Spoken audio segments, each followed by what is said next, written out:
eskualdeko 4 lanbide heziketa ikastetxeen eskaintza zabala kalera ateratzea da helburu nagusia.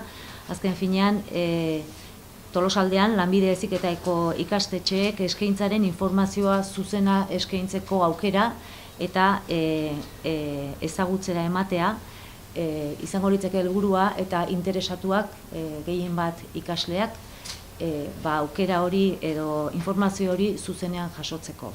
Eskualdean gehien eskatutako lana zerbitzuetan, industrian, makinaria munduan edota administrari lanetakoa da. Lanbide heziketa bukatu dutenen lanen munduratzea, beraz, beste ikasketa motoa batzuekin alderatuta oso altua da eta urtez urte gonaz dijoa. Egun, ikasleen 70% ikasketak amaitzearekin bat lanean hasten da, kasu batzuetan 100% iritsi arte baita ere. Bailarako lanbide heziketako ikastetxeak 3 urtez elkartu gara azoka egiteko lanbide heziketakoa eta pixka bat adierazteko eskualderi zer egiten dugun gure lanbide heziketako ikastetxeetan. Eskaintzen dugun eskaintza oso zabala da eta anitza.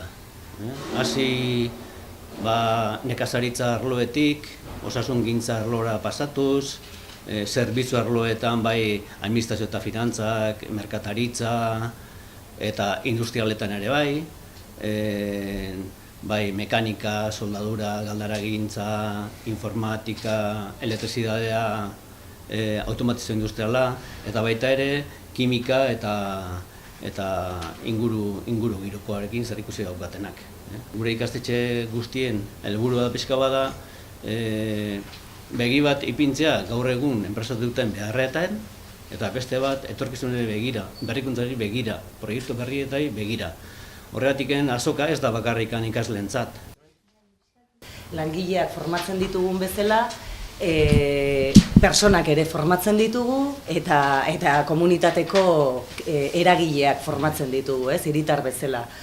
Hortaz, zeharkako konpetentzien garrantzi hori kultura ekintzailean edo ere bere isla dauke, Eta kultura ekintzaile hori sustatzeko programa desberdinak, modulo desberdinak jorratzen ditu. Hasteko aipamen berezia ikasenpresa moduloa.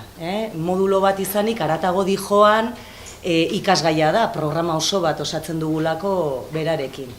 Orduan, ikasenpresarekin ikaslek enpresa bat sortzen dute errotik. Urrats bat programari esker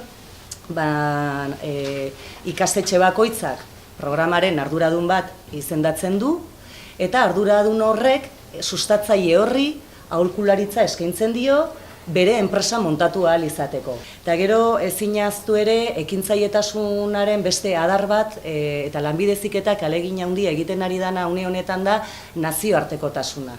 Gure lana nolabait kanporatzea eta kanpon egiten dan hori ere gurera ekartzea.